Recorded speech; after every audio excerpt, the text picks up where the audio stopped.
Torrance Board of Education. We are here to give our first quarterly construction update from our measures Y and Z school bond construction activity. Before we go any further, I would like to, on behalf of the entire Board of Education and the Torrance Unified School District, thank the City of Torrance for graciously allowing us to use their wonderful facilities here tonight. We are broadcasting this on city cable as well as local cable channels. And this is all part of our effort to inform the community and to be transparent in terms of our construction activities in regards to our spending of Measure Y and Z school bond funds. So thank you very much, City of Torrance. And also our Public Information Officer, Ms. Khan, told me to also thank the City of Torrance staff who helped in setting up this arrangement tonight. So with that, our Superintendent, Dr. Manning. Excuse me, Mr. President. Could we adopt the agenda? Oh, yes, of course. I'm forgetting all the... Why don't we start off with the Pledge of Allegiance? We have a new student representative here, Kristen Muha from North High School. Welcome, and would you please lead us to the Pledge of Allegiance?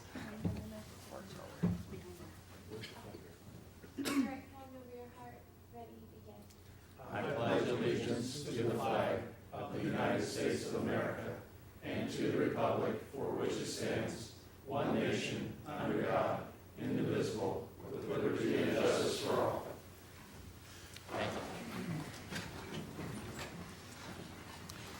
All right. We have an agenda before us. Is there a motion to adopt the agenda? So moved. Second. All those in favor, please say aye. Aye. Any opposed? Motion carries unanimously. And now, Dr. Manning. Thank you, Mr. President, members of the board. We have our construction team with us tonight. As you indicated, Mr. President, that we will be giving quarterly updates on the status of our projects and progress to date. And with that, I'm going to turn it over to Gil Fullen from the Barnhart Corporation, who will introduce members of the construction team and provide you an update on our first quarterly activities. It's a pleasure to be here tonight. My name is Gil Fullen. I'm with Barnhart. We're your construction managers and program managers. And I'd like to introduce Paul Westberg with Westberg and White Architects, Rand Nickel with Westberg and White Architects, Gary with HMC, Barbara with IBI. We have Charlie with Barnhart, Jacob with Barnhart, and John Bernardi with Barnhart. Did I miss anybody? And Gordon Getchell with Barnhart. He is our program manager.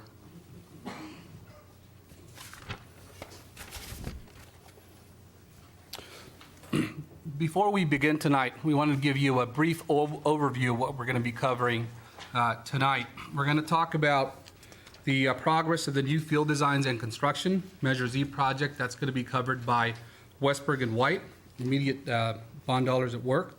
Under Measures Y and Z, we're going to be doing progress reports as far as where we're at right now and where we're going to be going here in the next 90 days. We're going to do a progress report for South, for Magruder, for Walteria. And then we're going to get into the new construction projects. IBI will talk about that. And we'll get into the progress on Hull and Fern. So to begin, we're going to bring Paul up here from Westberg and White, and we'll talk about field. Good evening, President Marisucha and members of the board, Dr. Manning, and community. So pleased to be here, and I'd start out with great news. Our infamous DSA, which you are all well familiar with, we have approvals on all 4 sports fields already. Miracles sometimes do happen, so I think this is probably a very fortunate and lucky school district. As we progress through this, and as Gil indicated, and by the way, Rand Nickel, you've had Rand come up here. Rand has been here for a lot of the technical discussions. He's also one of my partners and working with me for the last 33 years. So my son in process here. These are the first 4 projects that are going to be able to hit the street rather soon, and so your community is going to be able to see things actually happening right away. And just for the community's knowledge, we were authorized to go forward on this project the Friday after the successful election. So no time has been wasted to get projects out on the street right away. And we've had a number of board meetings already discussing these particular projects. So let's take a look at kind of a sense. This is a picture of, actually it's one of our other projects. That's actually the Downey High School Sports Stadium. And that photo was taken from the permanent home side, really nice bleachers, towards the visitor side, which are all aluminum bleachers. And those are the kind of bleachers that we're going to be having in your particular district. We have 2 projects right now in DSA for approval of bleachers, and that is the South High School and the Torrance High School. And the other 2 bleacher systems that we're going to be erecting and getting approvals from after the season is completed. And so that would be at West, of which part of that is concrete bleachers right now, and we're going to do some modifications of that. And the metal bleachers that the community knows at West will be replaced with brand new aluminum bleachers. At North High School, we are going to be doing the same thing, especially on the visitor side. That'll also be new aluminum bleachers. And we'll be working on that big concrete permanent bleacher facility with shower locker rooms and everything else underneath after the season progresses. The pictures up there are kind of showing also a picture of the press box. We're going to have a new press box on all of our bleacher systems, and that is a press box for home team and a press box for visitors. It's also going to have all the ADA requirements to have the availability of getting up into the press box. That'll be ramps and a lift that'll be able to get up into that particular location. All the light standards at all 4 high schools are going to remain exactly where they are right now. And as we progress, and by the way, for the community's knowledge, the bleacher count, the amount of people that we will be occupying, is 2,500 on the home side and 1,500 on the visitor side. And these bleachers are going to be bigger, taking up more area than the existing bleachers at a lot of the sites. And that means that if we have permanent light standards, we're going to be building bleachers around those light standards. They are going to be all in aluminum. They're going to have aluminum seats, and they're also going to have kick plates underneath. So it doesn't have that opening at your footwell area for trash to be able to migrate down through there. And so as we progress through here, what we've done is we've taken a picture of aerial shots of all 4 particular sites. And this is at Torrance High School, across from Torrance Elementary. And this gives the community a sense of how a field's going to look. The field itself is going to be in the turf, and the Ds, or the 2 endpoints, are going to be in the track material. And I have not talked about track. We are going to have, so 8 lane? 8 lanes. 8 lane, complete new sports track on all 4 sites. That means that at West, we are going to kind of resurface with an all-new covering at West, because obviously as we get onto West and do construction out there and tear out everything inside to build up our new sports field, we're going to pretty well harm the track that's there right now. So also these fields are going to have sprinklers. The sprinklers are to cool down the field during the hot summer months and keep them clean. Right. So this is a shot of the Torrance High School. I believe Gil can probably indicate, I think we're out to bid for demolition, or Yeah, and once you go through these slides, there's a Okay. schedule at the end. I'll cover that. Super, super. So this is a shot both of our architectural drawing and of an aerial shot of Torrance. Yes, why don't you go ahead? Yes, Dr. Ernst. I just had a quick question. So you mentioned the lights, and so the lighting isn't going to change? The lights Those big, are going to be expensive, permanent light standards are They going to stay. remain where they are right okay. now. And are you adding any new lighting, or you're not adding new lighting? I don't think that we are at this present time, nor Okay. does the budget indicate. Okay, so neighbors in that area aren't going to see new lights. We're The lights hoping, are gonna, we're hoping that we're going to probably look at that. If there's a shielding that needs to be done for the neighbors, we certainly will take a look at that. Sure. Okay, very good, thank you. Okay? Mr. Lee?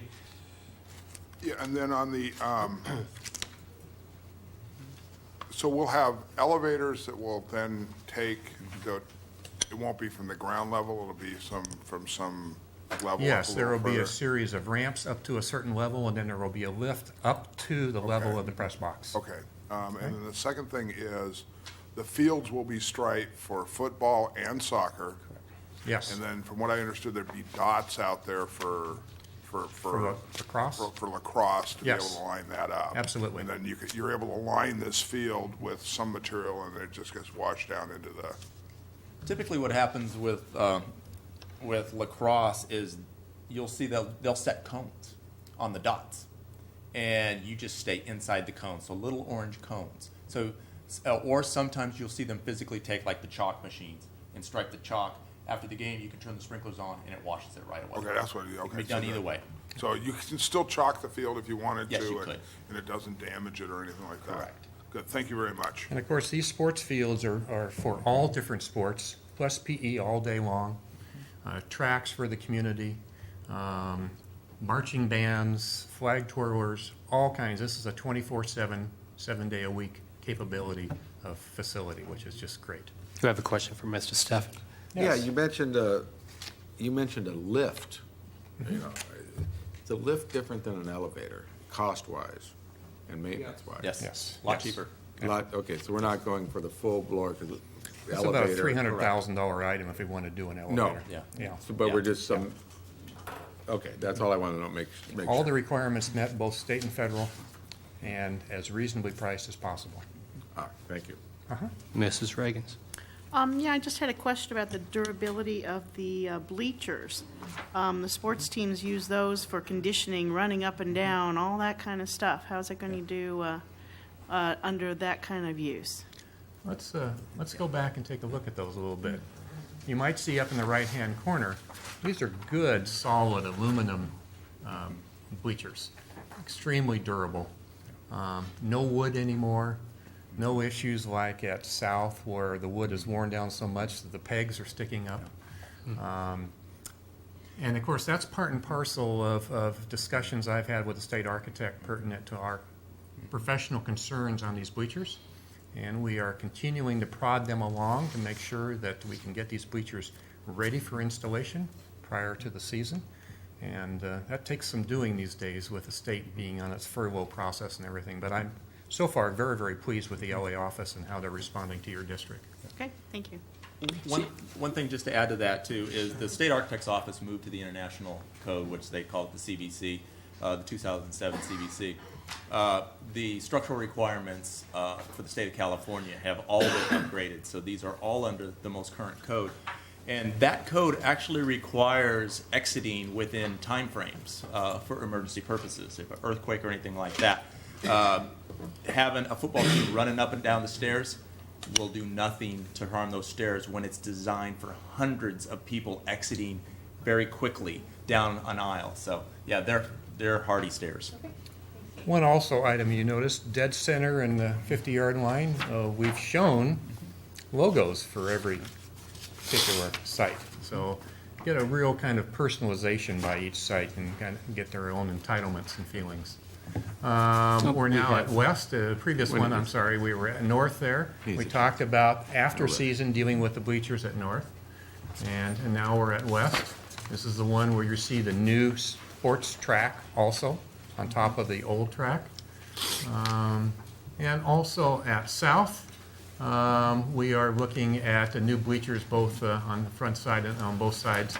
And we're also, Dr. Mannon wanted us to really kind of take a look at ways to kind of discourage any kind of trash impact to the neighbors along the property line. And what we're looking at possibly is adding a number of trees that can grow up. It'd be very green, very attractive. It would be a nice shielding to the neighbors, and also becomes, if it's an evergreen, a nice abutment for things kind of going over your shoulder at the end of a football game. So we're looking at doing some mitigation concerns out in that particular location. Now we want to get down to the schedule. And those of you who aren't wearing glasses, I will give that over to Barnhart to let them talk about what kind of schedules we're on. Actually, Yes. yeah, before Yes, sir. Mr. Pullen comes back up, Mr. Steffen, you have Just a a question? quick question. You had mentioned at the very beginning that all the approvals from DSA are complete, but then you kind of implied that maybe some of the bleachers aren't. Very good question. What we actually have is 6 submittals. We have a submittal for each site pertinent to the fields. That's 4. And we have 2 submittals for the 2 sets of bleachers at each one of the sites, Torrance and South. The bleacher submittals took place, I think, almost 2 months ago, a month and a half ago. And those are the things that we do not have approval at yet. But the 4 fields, in other words, the demolition, the replacement of fields, the replacement of tracks, the curbs, and all of that have been approved. You don't foresee any potential problem with approval from DSA? on We the are bleachers? certainly hopeful. Yeah, you about want to that. talk about that? DSA is always a wild card, but what we have done is we fully engineered. Typically, the process is that you will submit a bleacher design to DSA. They will approve the design, and then you go through the actual physical design once you have a vendor on board who does all the detailing and the structural calcs. Then that design goes through what they call a deferred approval process, and then it gets the final approval, and you build it. We have sped the process up by doing 100% of the design, calcs, everything ahead of time. We met with DSA. We went over the designs with them. They said, great. We did 100% of the design on the first submittal. So we have basically eliminated the deferred approval process. And so when we get our final approvals, we're 100% done, ready to build. And we're on schedule for having those approvals prior to the installation this summer. Okay, thank you. I just had a few quick questions. Just to confirm, you were talking about how sturdy those aluminum bleachers were going to be. So they are built with the expectation that our kids would be using them to run up and down the stairs for training? They are actually built for 2,500 people on the home side, 1,500 on the visitor side, in a full earthquake. So they are very strong and sturdy. You'll find that the step material is actually stronger because it takes a weight load of people running, a whole herd of people running down those stairs to exit in an emergency. So, when you have a dozen guys running up and down the stairs, they could not hurt those stairs. It's almost nothing. Yeah, I mean, it's actually, the aluminum that they use is a lot thicker on those stairs. So I mean, it's like the center stair section it's so strong. They've never heard it. Okay. You might also recall in earlier discussions at other board meetings, we've already hired the soils engineers. They've done the test borings. We know what size foundations are required. All of that has been submitted to DSA and awaiting their approval. Okay. Next question I have is, you mentioned that sprinklers were going to be used to cool down the fields. I know that when we discussed the turf contract, there was discussion about how we were going to cut down on our water usage, but I'm assuming that because it's just for the cooling and not for the full watering of natural grass, that would be the savings there. The typical cooling effect takes about 3 minutes. Okay. You just have the sprinklers on for 3 minutes. What it does is the cooling, the drying effect of the water on the grass blades itself cools them off. It dissipates all the heat.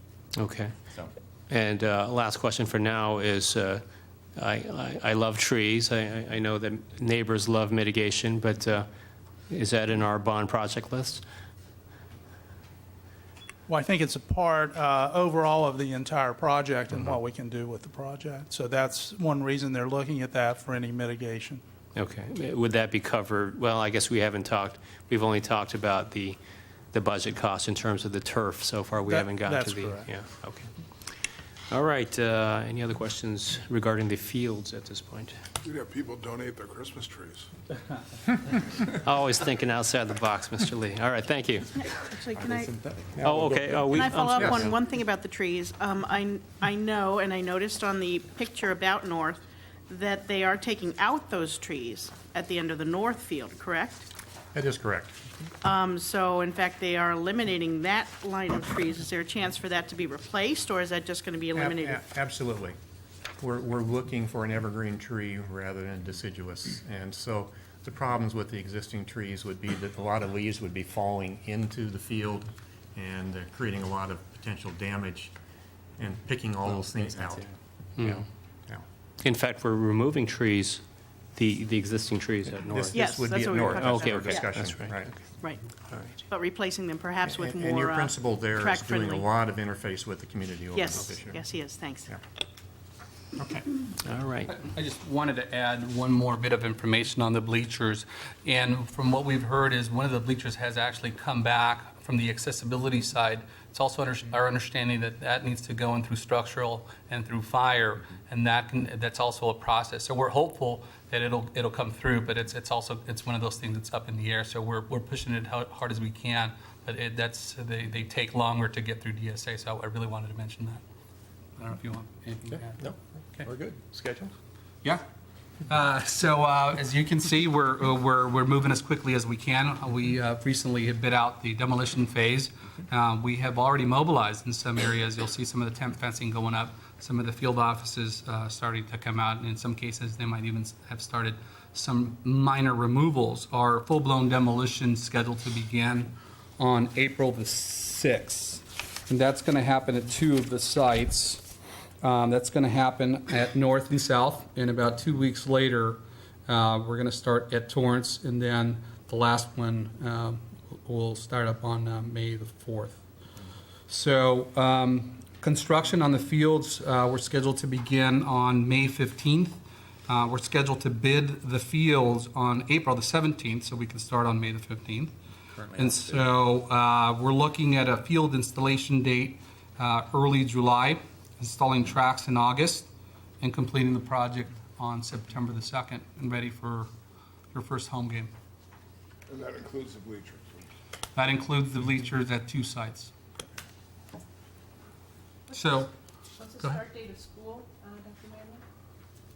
September 6th? Anybody know off the top of your head? I believe Tim's right. I think it's the 10th this year.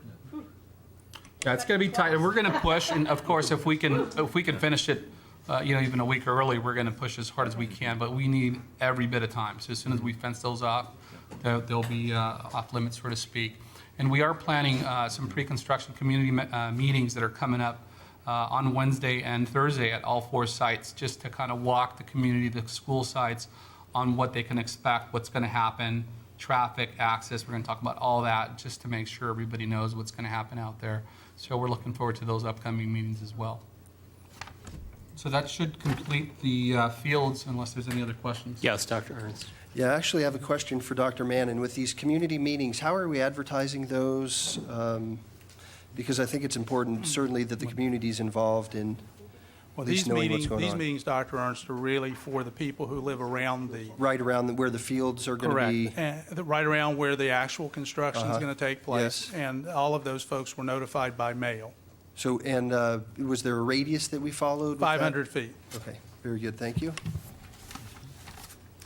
What, do we have any contingency plan in terms of if we do go into the school year? Yes, we do. And the contingency plan would have to be the rental of portable bleachers if, in fact, we had to go there.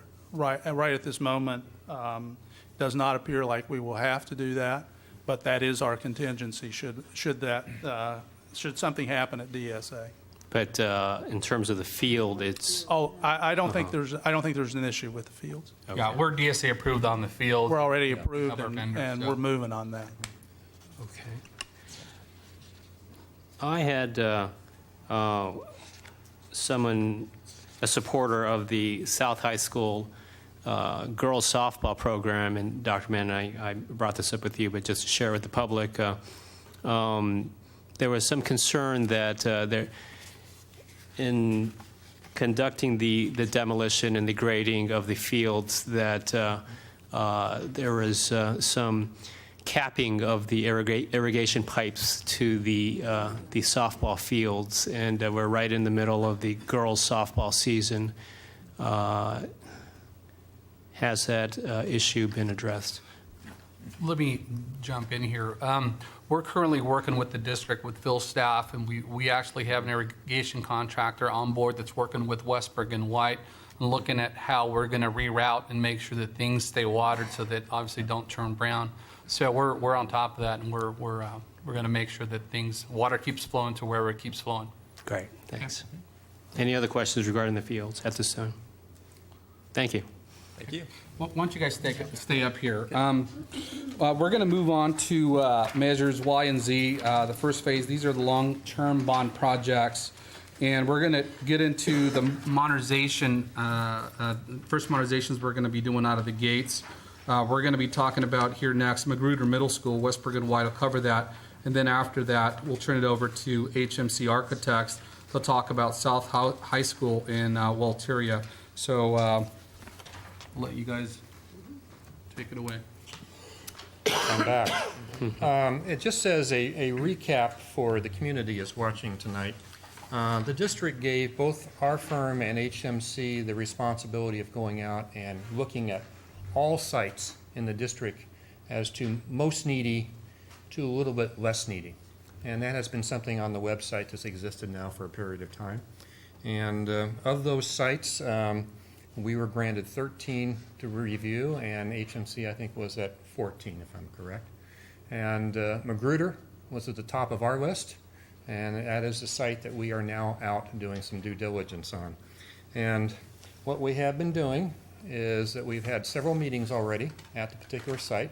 District staff has been there. Your superintendent has given direct charter understanding to the site as to what needs to be accomplished, what the bond should be paying for, and possibly what the bond should not be paying for. So I think there's a clear direction both by the architect and by the site group at Magruder. I'm especially pleased that your principal at Magruder has worked with us at Redondo Beach at Adams Middle School a number of years ago. So we have at least 1 foot going forward with Michael Voigt, and a great staff person you have. And so we've had lots of interface. Our biggest issues at Magruder are the fact that you've got kind of the Magruder Lake over where the portables are and the wood flats that are used to kind of walk from classroom to classroom during the rains. And so we're going to be having some surveying done to figure out where are the low points and where are the high points topographically at that particular site. The other big component at that site is the removal of existing portables leased and the replacement with 13 new permanent classroom buildings. We are doing the same thing on this particular site that IBI has done at your two Fern and Hull sites, pertinent to what is the best methodology of improving for classrooms stick frame versus portable construction.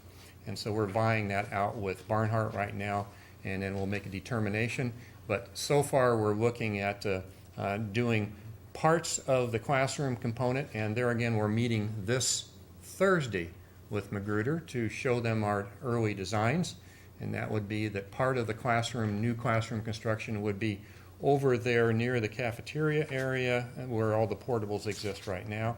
The other part would be at the other end of the site where the other row of portables exist right now, looking at making permanent classrooms on both sides, and possibly where the lake is, that might very well be a nice patio plaza. Let's get to the next slide. Okay, I'm sorry. My mistake.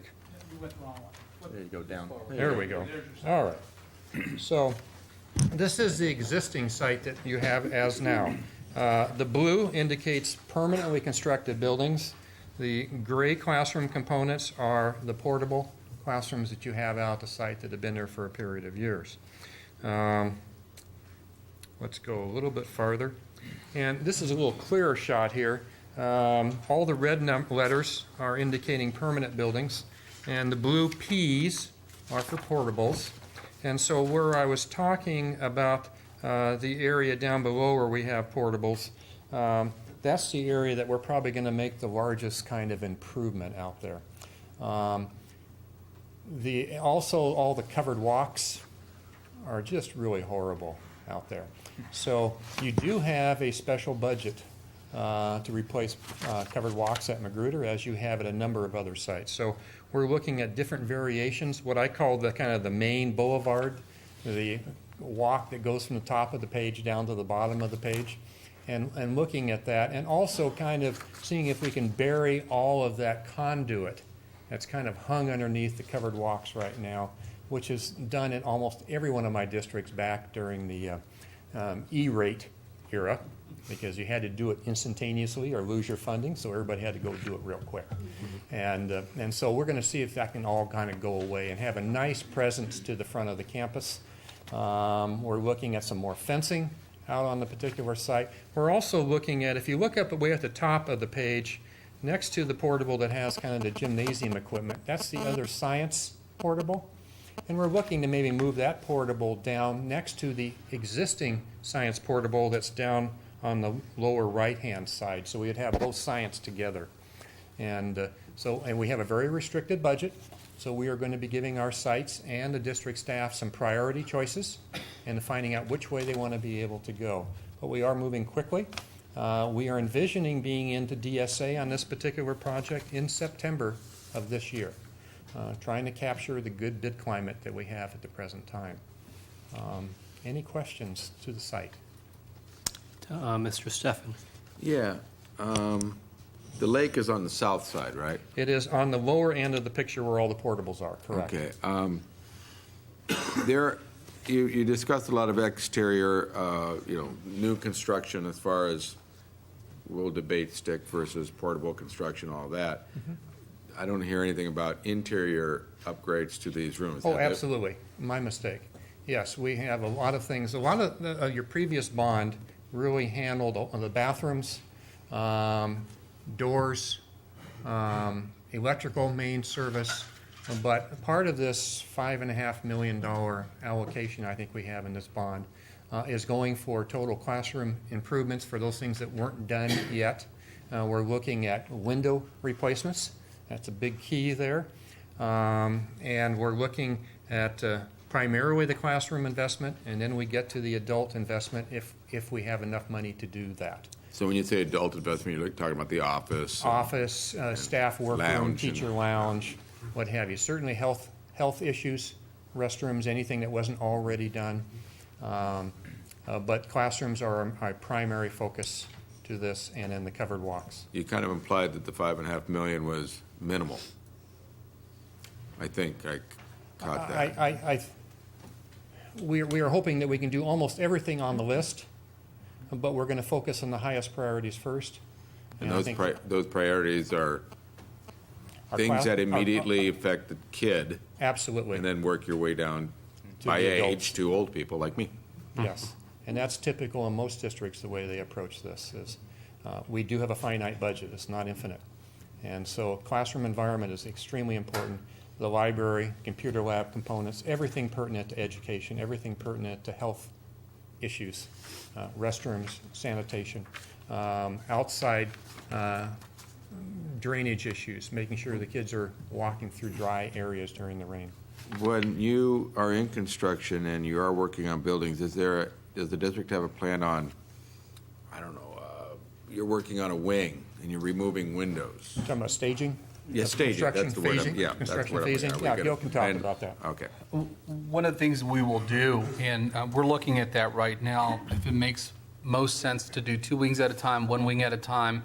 Obviously, the goal is always to have the least amount of disruption at the school site. So what we'll try to do is do like kindergarten buildings, admin buildings, multi-purpose buildings in the summertime. During the regular time is obviously to set up some interim housing.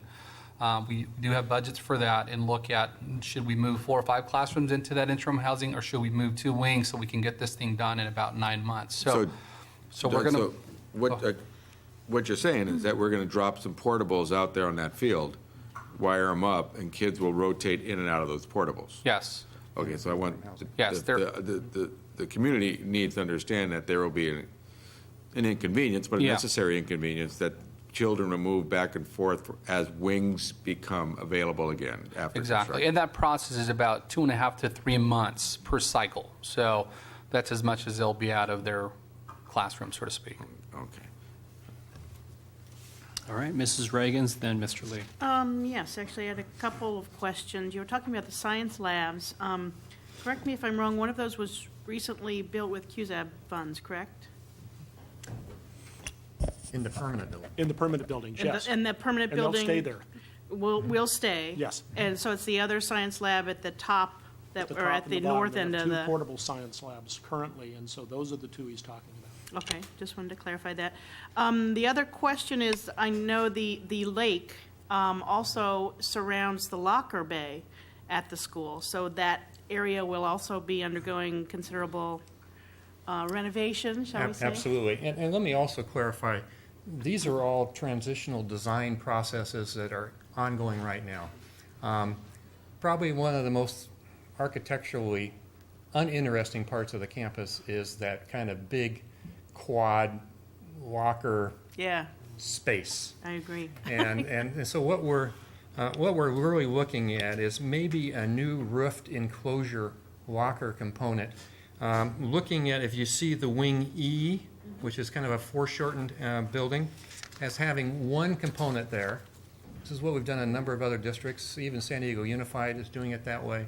And also maybe at the end of wing B, that we would have a enclosed, and I'm not saying walled, but I'm saying maybe fenced, enclosed with a roof with some security gates on it. So at the end of the day, you can close everything down, but it's not down the hallways. And those are the areas we want to kind of get opened up again. I'm also, as an architect, suggesting to the district, or to the sites, that maybe we can put some more trees back in between the classrooms again and have some grass back in there again, so that you have that kind of nice feeling of a school site. And so all of those things are part and parcel where we're headed for this $5.5 million budget that we have. Okay, and one other question, since I know staff will be asking. The staff parking lot will remain the same, won't be minimized in any way? It will not be minimized. We're hoping maybe that Make it over there bigger, near maybe? the portable that has the weight room, Yeah. maybe we can be moving that over a little bit towards the grass field a little bit to get a little more room for staff. Great, thanks. Okay. Mr. Lee. I'm going to say this now, even though I think it applies to every other project we're going to look at tonight. For the last 2 years, we've raised class sizes. A concern that I have is, hopefully we stop doing this at some point, but I don't really know when this is going to end. You know, are we going to run into places where we need to look at the size of the rooms? And it may be more when we look at J.H. Hall and Fern, or when we're building new rooms.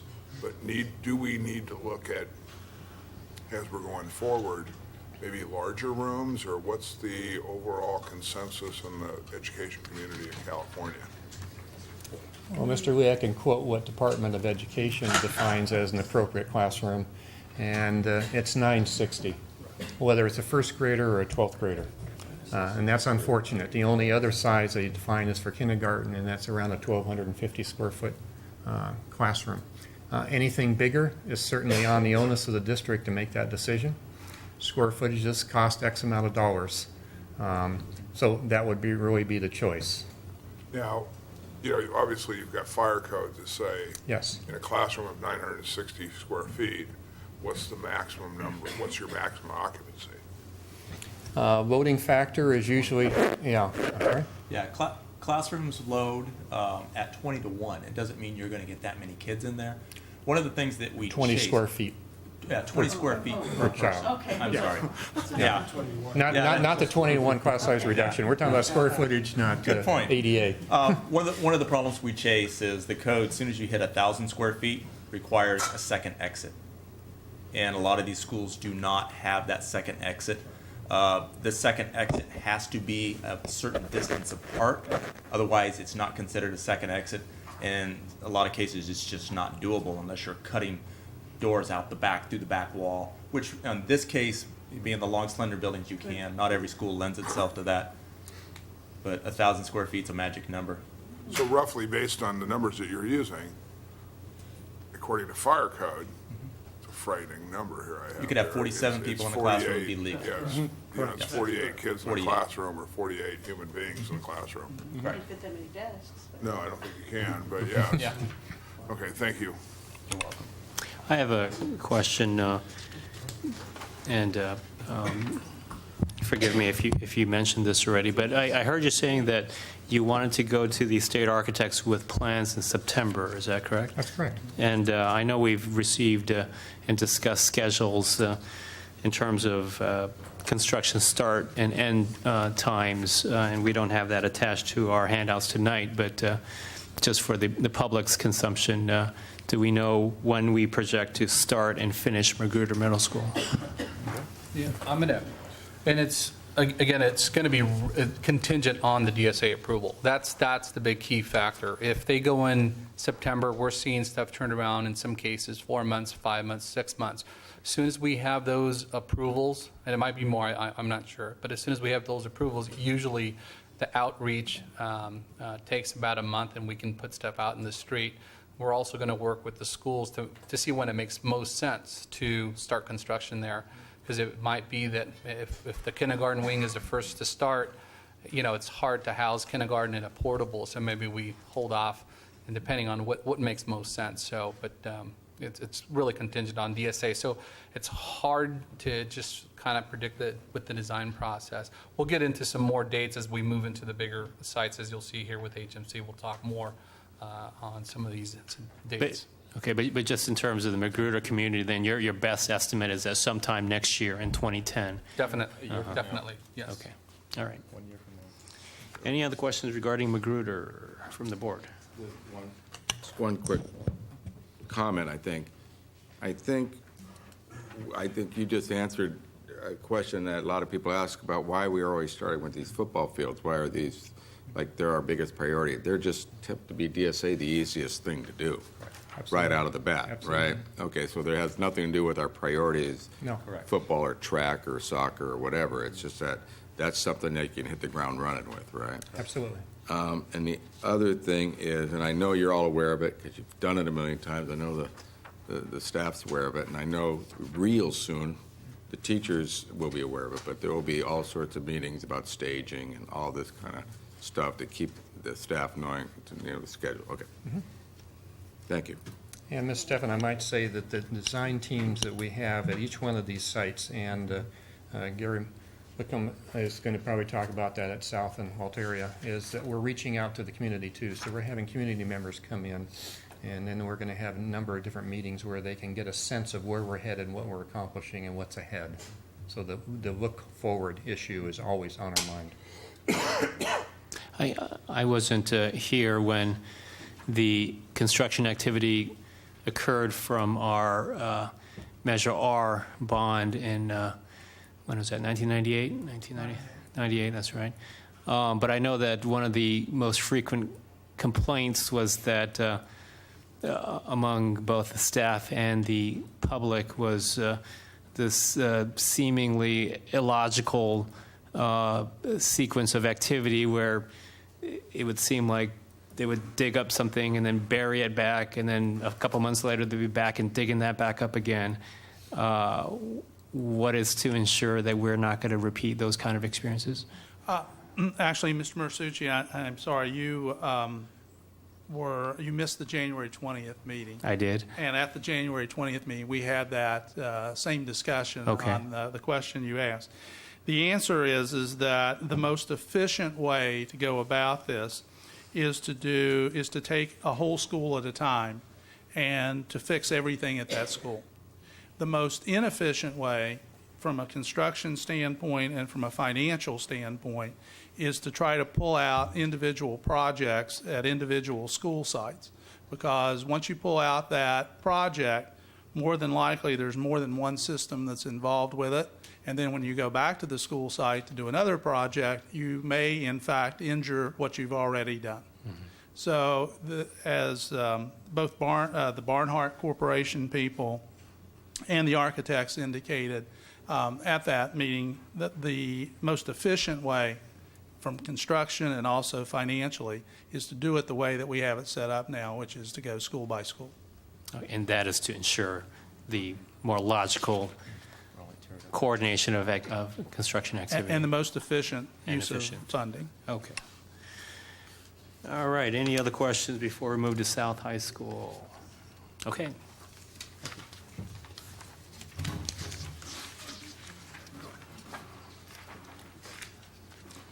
Hello, Gary Gidcombe from HMC Architects, and thank you for having us here this evening. Again, we'll come back in and talk about the process that we've been going through at South High School. It has been a very good process. We've had district staff involved, and we've been very much involved with bringing in the local site administration and available teachers and community members where applicable. And so far, the site meetings that we've had have been very good and very constructive. We've had one just last week, March 25th, and well attended, and it has been focused on making sure that we understand the bond measure, what can be achieved within that, defining clearly the scope, and always times keeping our eyes focused on the educational goals inside of there. Of course, we have to address the fundamental requirements of code issues that we come across, and we will absolutely be doing those. There will be restroom upgrades, there will be accessibility upgrades that will be going on through those things, and absolutely those will become key parts. Starting in the interiors of the classrooms, we had discussed what is going to be happening there from a student point of view. Flooring, finishes, upgrading lighting, things that will have quantifiable effects for the students, improved conditions, as well as looking at doors, windows, and especially the windows and the glazing, and seeing improvements there that are going to be both immediate for each student as well as being effective and efficient for the faculty and the staff.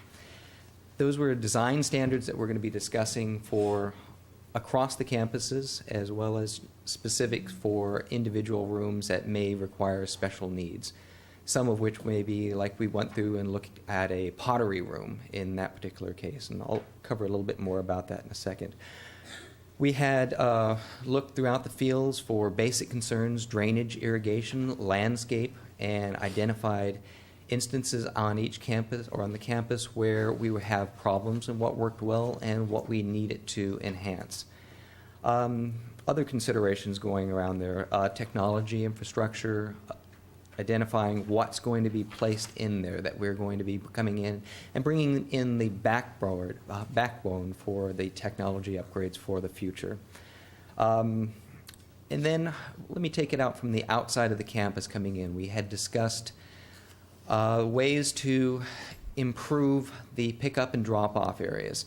Coming in, we're identifying that we've got road surfaces coming in that are in great need of upgrades in those areas, as well as how do we improve you deal with these things typically on many sites throughout. A pickup and drop-off is a way of life for all campuses, and there are ways that we can go about improving these things. We had discussed both parking situations at the front of the school as well as the staff and student parking, and exits both onto the main roads, ways of dealing with cross-traffic interflow at the intersection off of PCH, the secondary one that is coming out, as well as looking at the staff parking lot and potential for reconfiguration in there. Coming back into the interior of the campus, we had looked at the one area of potential revitalization for the campus is the student dining area, and interior and exterior. Right now it has a kind of a gloomy, kind of a dark cast to it. What can we do there? We had talked through what our priorities there. Obviously, we're going to be dealing with drainage issues and other things that are matter of life or conditions that we have to upgrade there. Improving lighting, glazing throughout that lunch shelter into the interior of the cafeteria. Things that would help there. But then looking at other opportunities to enhance natural light coming into those areas and enhance, well, there are going to be skateboarding issues. Apparently, we've been told that it has a YouTube following that is envied through most of the state if you're a student that is so inclined. And we'd be looking at those issues as well and addressing those as safety concerns both and maintenance concerns for the students. To stop the YouTube Yes. phenomenon, okay. I realize I'm disappointing many students throughout the district, but that is something that we will definitely be looking at.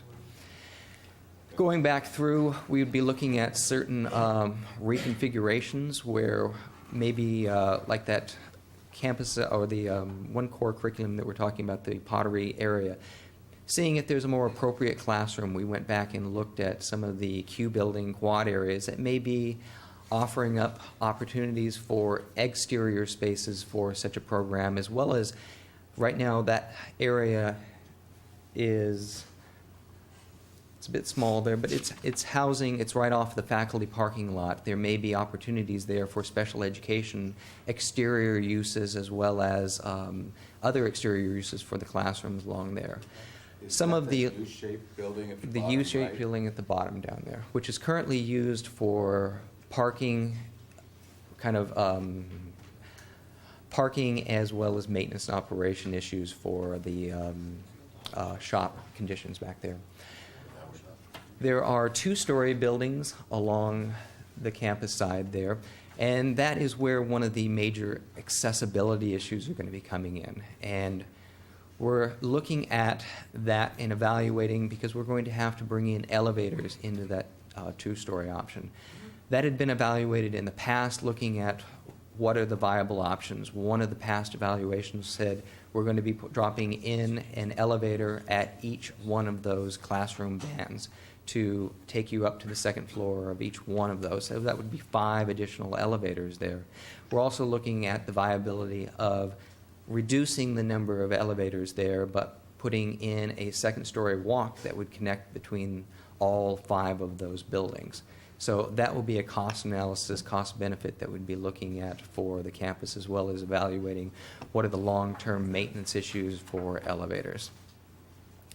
And let's see, other scope of work issues on the campus would include covered walkways, things that would be on the typical bond issues that are going to be addressing. Right now, those would cover to the portables where there is no covered walkway areas. And I'll going to move into Walteria, but we can cover questions right now on South High School.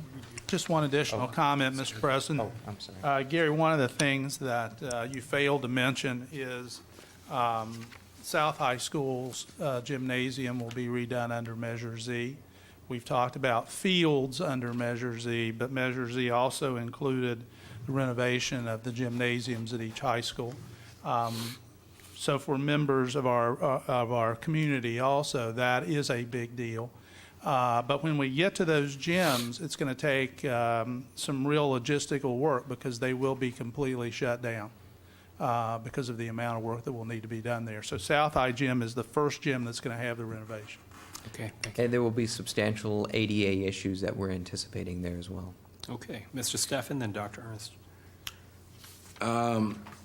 Just as we go through this, I think this is more of a question, I don't know, for Phil or in support of Phil and the maintenance department. As we go through all these upgrades at different sites and in different firms, are we focusing on a district standard for our various hardwares and our various electrical systems and our various things? So this guy doesn't have to go out and get 43 different doorknobs to, for one. That's a great question, and we have actually been bouncing around the district standards. There is, call it a template of what the district has on what types of toilets, what types of labs, what types of different products, and we're sharing it with all the design consultants in our program management team for input, to look at if there's anything outdated, is there something better, is there something more cost effective. So we're marking it up right now as we speak, and coming up with a revised set of standards that are more current, and make sure that they work with facilities with regards to products and looking towards the future. So that's what's happening, so it's a good question. Yeah, and you can be assured that the district is really looking and making sure that the architectural teams meet regularly. One of those meetings will be tomorrow, and we come back and look at these things very collaboratively. These discussions will be had, and all of the teams will be coordinated. Thank you. Dr. Ernst. Thank you, Mr. Marsucci. So I just had a question, actually, Gary, about the parking lot. I mean, that entrance exit, yeah, onto Cali Mayor is horrible, and it's an alley, it's behind a grocery store.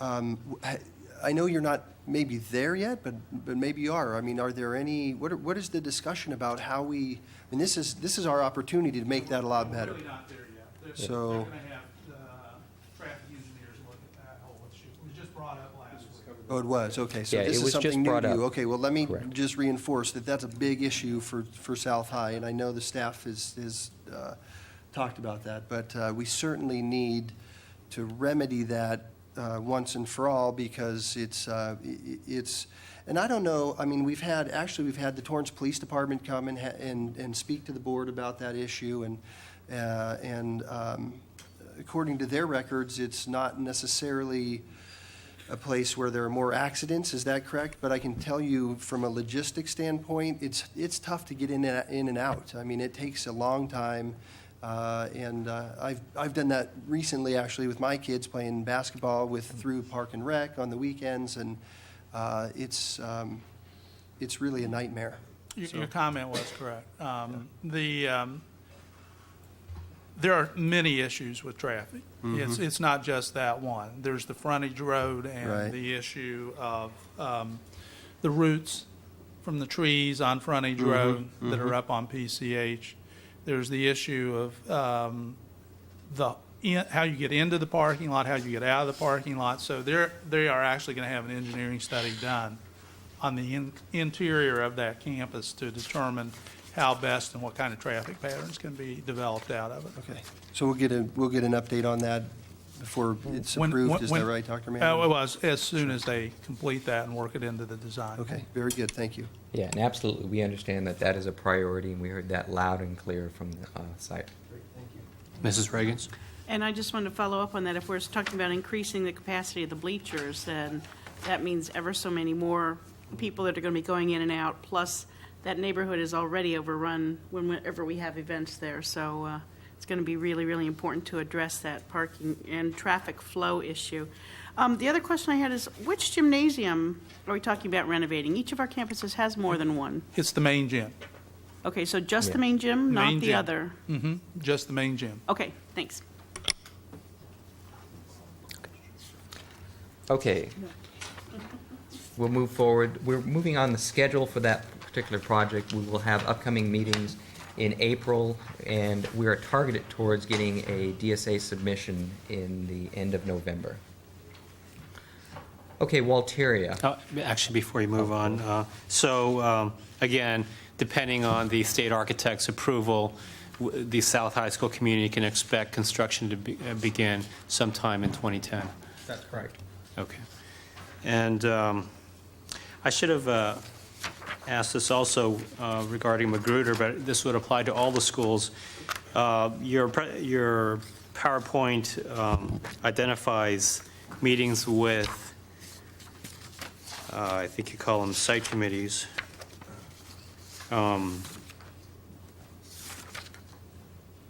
Where is that? Yeah, site committees. And I know that the site committees consist of both staff and parents, but for the general public, when and what kind of opportunities will they have to gain information and provide input? After there is actually a preliminary design, and it depends on which school, there will be a public meeting that will be provided for parents and also for members of the public, just so that they have information and can take a look at the preliminary design. However, with modernization, there's not much really of design, quite frankly. It's more of the renovation type things, where you will see more of a real, what you may consider preliminary design, will be from IBI with Hull and Fern, since it's new construction. But if a neighbor has any concerns that are not just limited to design, but, construction noise But that's when we take care of it. at these. They're more than happy to come to the meeting, and we'll take care of that. Now, prior to the time that we actually start construction, just like we're doing with these stadiums, when it gets closer to the time of the actual construction, then we'll have a meeting with the neighbors around the school. And for example, we have 4 meetings coming up next. We have 4 meetings this week Uh-huh. regarding the stadiums. Okay. Right, and in those meetings, we will talk about, city constraints on noise, decibel levels, stuff like that, requirements, dust control. So we'll address those concerns that the committee's going to have. All right, Mr. Lee.